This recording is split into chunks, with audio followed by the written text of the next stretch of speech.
Pessoal, boa tarde. Hoje eu estou aqui para detalhar com vocês o terceiro banco de atividades da prefeitura. Vou começar com a disciplina de língua portuguesa. Primeira, folha um, atividade um, traz um conto de assombração. Inclusive, esse conto de assombração, não esse especificamente, mas eu já trabalhei com essa autora na classe, não sei se vocês lembram. Ela deixa o mistério no ar, ela não decifra o que é que estava assombrando, né? E eu já li um conto dessa autora para vocês. E embaixo vem o entendimento de texto, que é tudo com informações explícitas. É só recorrer ao texto que a resposta está lá. Inclusive, por ela não deixar, né, deixar o mistério no ar, o a prefeitura colocou, assim, para vocês, assim, o final do texto correspondeu às suas expectativas ou você imaginou que a história teria um outro final? Se você achou que teria um outro final, não é para você dar o final, é só para você comentar: "Ah, eu achei que teria um outro final, porque tudo estava levando devido ao barulho, e tal", só que não teve. Ou não, achei que realmente, como eu já conheço a autora, já sabia que o suspense ia ficar no ar mesmo. Como atividade 2, ela traz uma produção de texto que também é um conto de assombração, que tem um mistério ali, tá? O Samurai e a Misteriosa Casa de Chá. Samurai são jovens guerreiros lá do Japão. Então, era uma vez 3 jovens samurais que partiram em viagem. Depois de vários dias na estrada, um deles disse aos companheiros: "Seria tão bom se encontrássemos uma casa de chá, poderíamos descansar, comer e beber com toda tranquilidade." E eles prosseguiram pelos caminhos do Japão, até chegar a uma densa floresta. Era quase noite e um deles falou: "Estou com uma sensação muito estranha. Não gostei dessa floresta. Por que não continuamos até a cidade mais próxima para passarmos a noite em segurança?" Os outros samurais riram de seu temor, do seu medo. "O que é isso? Onde já se viu o samurai ter medo? Você está com medo de fantasma, por acaso?" Cansado, tentando evitar uma discussão, o terceiro samurai sugeriu: "Eu não quero entrar na floresta à noite, mas preciso parar um pouco, pois estou exausto." Mas o jovem, que não tinha medo nem estava cansado, disse: "Fiquem os dois aqui fora, eu não tenho medo do além. Vou encontrar um bom recanto nessa floresta. Descanso tranquilamente a noite inteira e depois volto para lhes contar como foi boa a minha noite." E saiu galopando floresta dentro. Ao cair da noite, as árvores foram adquirindo um aspecto sobrenatural, mas o destemido samurai não deu importância a isso, pois achava que qualquer floresta do mundo parecia fantasmagórica ao cair da noite. Então, ele avistou justamente o que mais queria, uma casa de chá. Animado, desmontou do seu cavalo e entrou. Foi atendido por... E aí, por que ele foi atendido? O que tinha lá? Tinha alguma coisa estranha? Tenta ver se vocês colocam a opinião de vocês, coloca as ideias de vocês para o desfecho, para o final dessa história. Vejam que tem poucas linhas para vocês fazerem, um pouco nessa folha e mais só um pouquinho na folha de baixo. Então, não precisa aumentar muito a história. Outra coisa, não procurem a história como essa autora ou esse autor escreveu, tá? Eu gostaria que fosse a ideia de vocês. Eu não vou estar avaliando o que o autor escreveu, vou estar avaliando o que a ideia que vocês tiveram. Então, é só para vocês complementarem aí com uns 2, 3 parágrafos no máximo, porque também as linhas não são suficientes. E como sempre eu falo, não tenta aumentar muito, porque senão vocês se perdem na ideia. E veja, já tem o início e já tem o meio. Chegou bem assim, no momento assim, que vai ter o suspense, que vai ter alguma coisa que vai fazer com esse jovem ou fique assustado, fique assombrado. Veja o que é que vocês vão falar aí. Pense muito bem, que eu tenho certeza, para isso vocês são muito criativos. Atividade 3, aí que eu gostaria de falar com vocês. Essa atividade, a gente ia entrar lá no livro nosso de português do Buriti, formação de palavras primitivas e derivadas. Eu até cheguei a trabalhar um pouquinho com vocês no substantivo primitivo e substantivo derivado. Em nossa língua, há muitos modos de formar novas palavras. Releia o título do artigo de opinião de Roseli Saião. Pré-adolescente é criança. Está falando justamente com vocês. Vocês estão na idade, tem 2 alunos que já são adolescentes, e os demais são pré-adolescentes. O que que é pré-adolescente? É a mesma coisa que adolescente? Não. Pré é o que vem antes. Então, vocês estão antecedendo a adolescência, logo já vai chegar a adolescência de vocês, tá? Então, ela usou, a hora que ela usa esse pré-adolescente, ela usa um prefixo. Ela pegou uma palavrinha, que foi o caso pré, e colocou na frente de adolescente. Ela mudou a palavra, tá? Então, ela coloca assim. Agora releia a afirmação da autora sobre o termo pré. Pré sempre quer dizer antes de alguma coisa. Foi o que eu falei para vocês. Vocês estão chegando na adolescência, vocês são pré-adolescente. Ela colocou um elemento antes da palavra e formou outras palavras. Leia as palavras que se formaram com o acréscimo do termo destacado. Então, da palavra entender, colocou des, ficou desentender. É a mesma coisa? Não, é o contrário. Ou eu entendo, ou eu desentendo.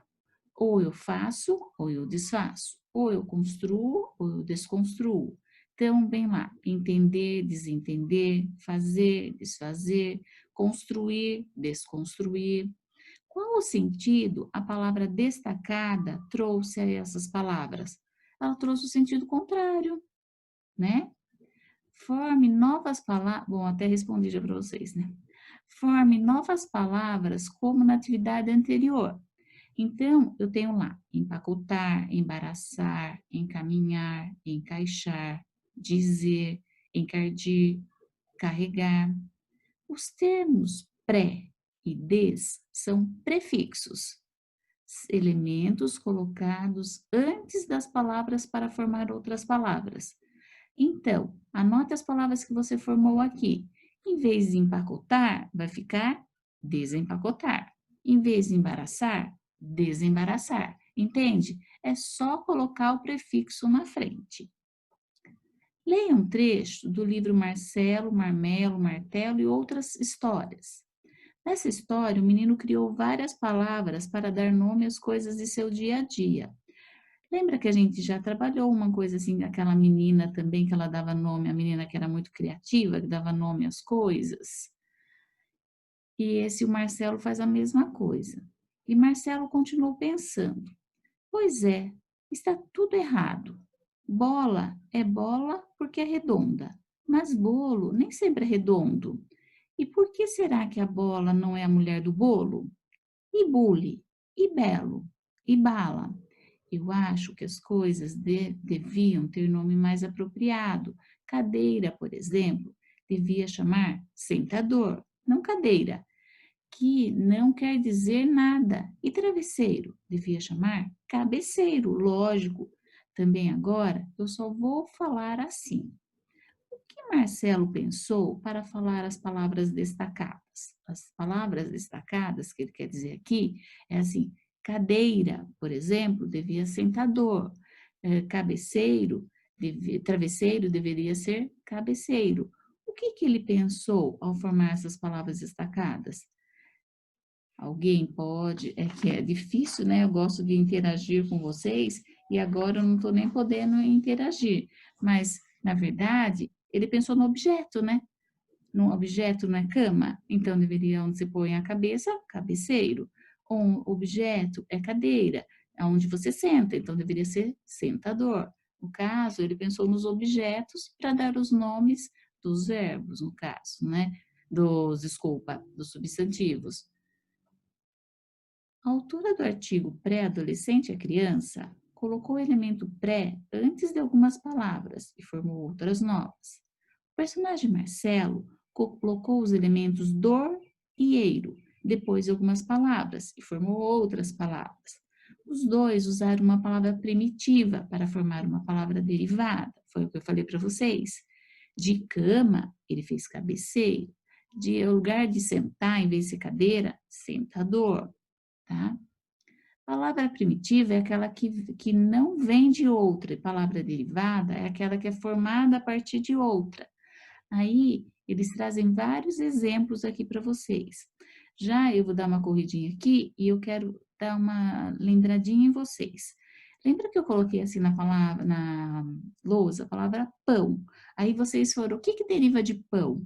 Pãozinho, padaria, padeiro, todos são derivados. Então, pão é primitivo. Lembra até que eu dei o exemplo leite? Falei assim, vão colocar derivado a vaca, porque é da palavra leite, leiteiro, leitinho, leiteria, tá? Agora é a sua vez. Uma palavra puxa a outra. Escolha entre os prefixos do quadro o mais adequado para formar uma palavra derivada.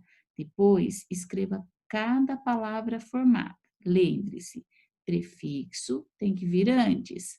Então, eu tenho lá o verbo ver. Será que fica legal eu colocar inver? Existe inver? Não. Existe desver? Existe semiver? Existe rever? Ah, rever existe. Então, o prefixo mais, assim, que vai deixar de uma forma mais adequada o verbo ver, vai ser rever. Agora vem justo. Será que formaria uma palavra injusto? Sim, é o contrário de justo. Então, já usaria o prefixo in. Então, prefixo, gente, é o que vem antes da palavra. E sufixo é o que vem depois. Então, no número 2, vem justamente isso. Forme palavras derivadas acrescentando sufixos. Cachorro. O que eu poderia pôr para cachorro? Ah, eu vou pegar lá, igual o Marcelo lá em cima, que ele deu o exemplo, vamos voltar lá um pouquinho. O Marcelo deu o exemplo de cadeira, sentador, cachorro, cachorrador. Vai ficar legal. Depois de cama, deu cabeceiro, cachorro, cachorro. Ah, também não vai ficar legal. Que palavras que eu poderia formar agora um sufixo? Que poderia vir depois do cachorro? Professora, poderia ser, por exemplo, cachorro quente. Poderia por lavar roupa, lavar louça. Pensa um pouquinho. Sabe o que é uma família de palavras? Foi o que eu acabei de falar para vocês. Então, eles dão um exemplo de livro. Livreiro, livraria, livrinho, livresco, livrão. Vamos dar um outro exemplo. Portão, desculpa. Porta, portão, porteiro, portaria, família de palavras. Agora, eles estão pedindo para vocês darem uma família de palavras para boi. O que eu posso colocar?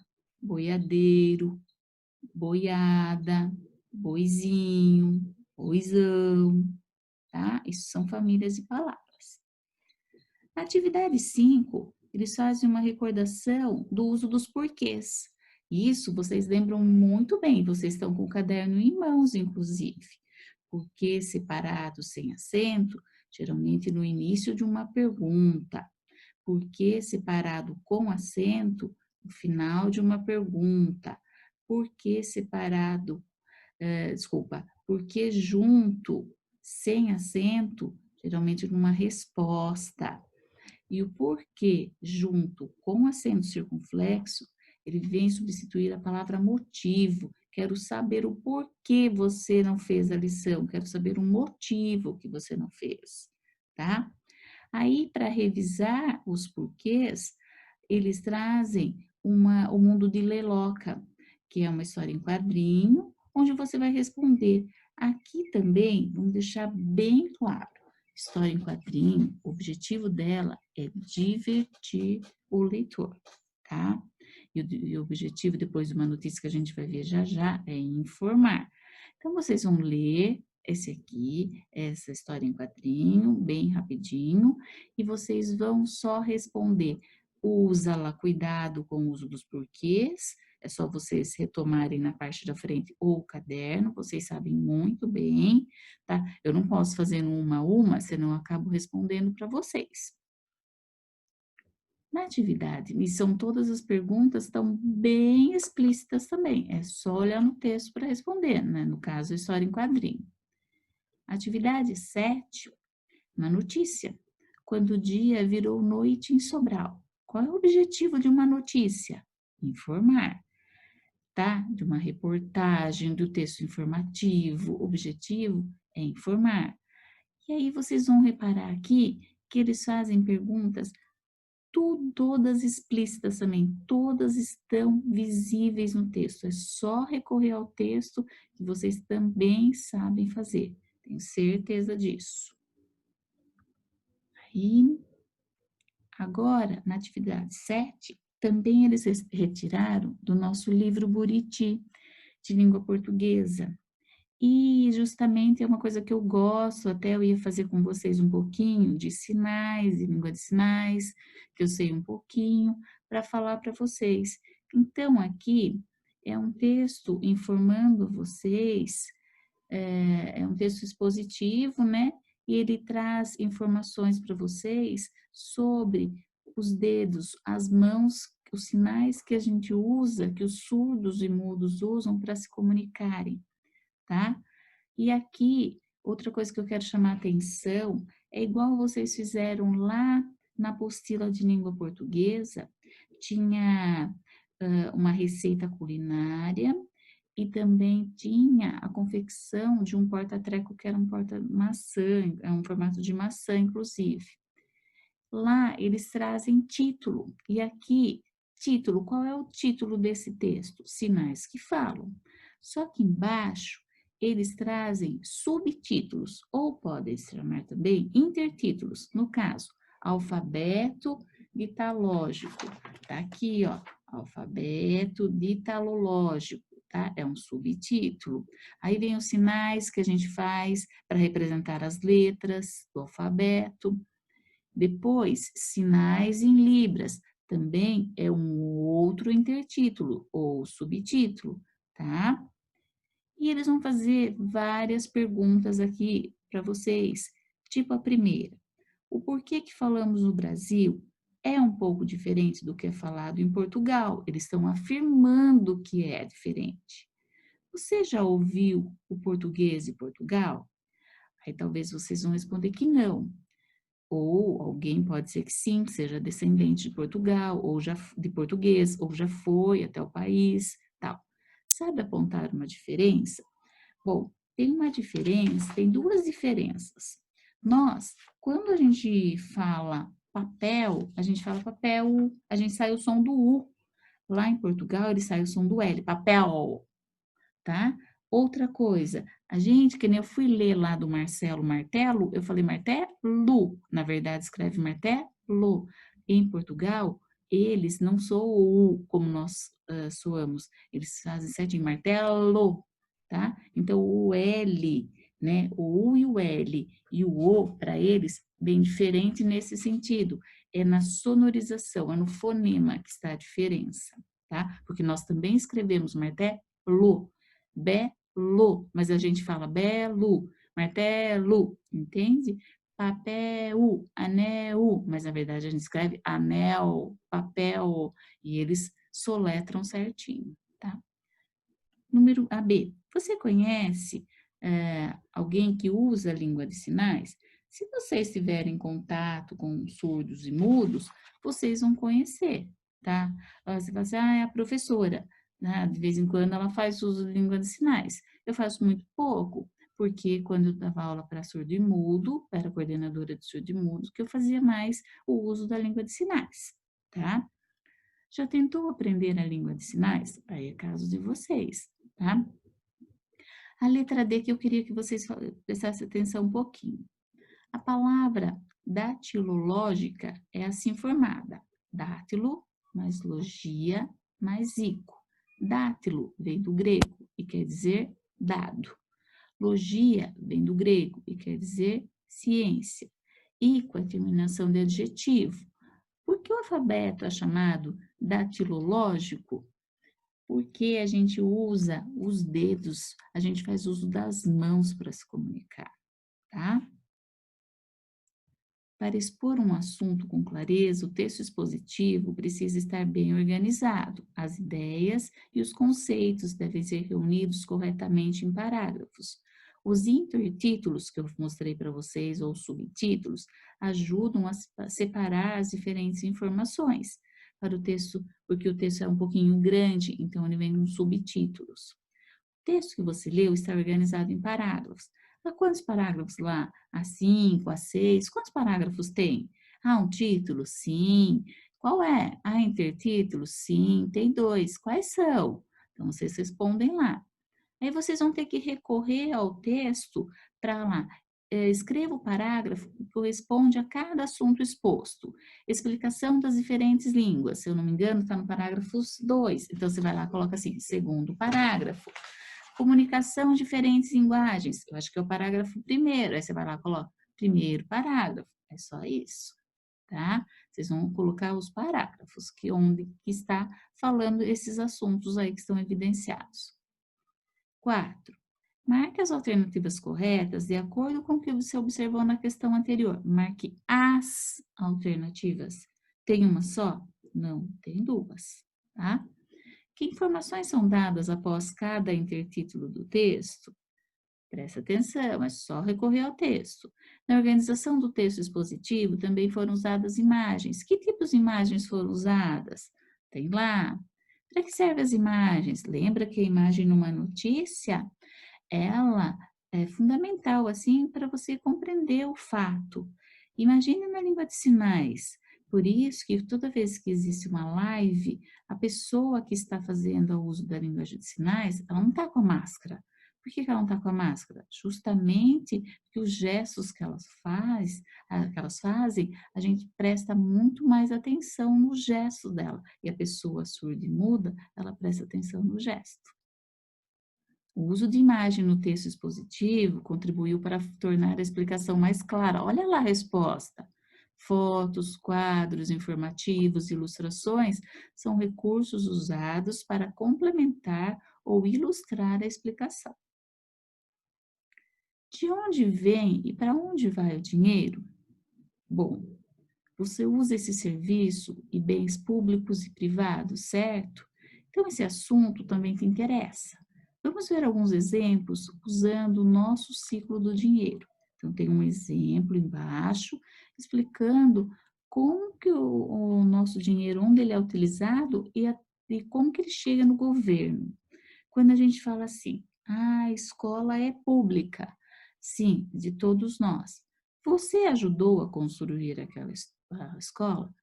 Se você for ver assim, ah, diretamente, não, porque você não levou um tijolo lá, você não foi o pedreiro, você não construiu nada, mas você deu o dinheiro.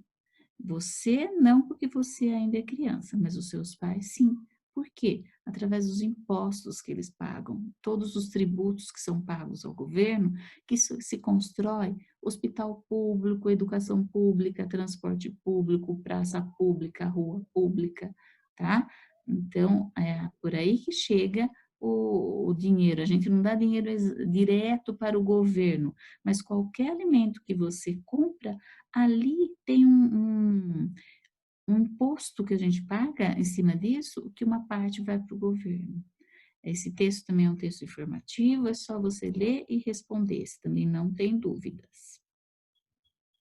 A palavra final a gente já viu na sala, só você substituir. E aí depois, por último, acho que eu estou chegando ao final da língua portuguesa, vem um texto informativo, uma reportagem bem presente no momento, né? O Ministério da Saúde diz que vai orientar o uso de cloroquina para pacientes com quadros leves de Covid-19. Aí vem toda uma reportagem sobre o uso desse medicamento, da hidroxicloroquina. E vem vários cientistas falando sobre eles, várias pessoas que estudaram. Mais do que nunca, gente, nós estamos vivendo um momento que a pessoa que ela tem estudo, ela está fazendo uma grande diferença. Médicos, cientistas, estão estudando, estudando para quê? Para que se encontre um remédio, para que se encontre uma vacina. Nós estamos num determinado momento que não adianta achar. Achar não vai curar ninguém. Achismo tem que ter certeza. Então, tá assim, maior dedicação dessas pessoas que estudam para encontrar logo o medicamento, a vacina contra a Covid-19. E como nós estamos precisando, né, gente? E aí tem todo um decorrer aqui, até o ex-ministro da Saúde, o Mandetta, ele dá o parecer dele, tem o parecer de outras pessoas. Aí você tem que colocar assim, e você concorda ou discorda do uso desse medicamento no tratamento da Covid-19? Registre abaixo, justificando sua opinião. Ah, você vai colocar assim, concordo porque eu acho legal. Não, você não vai achar legal. Nesse momento, precisa que você coloque uma resposta bem a nível de quinto ano, tá?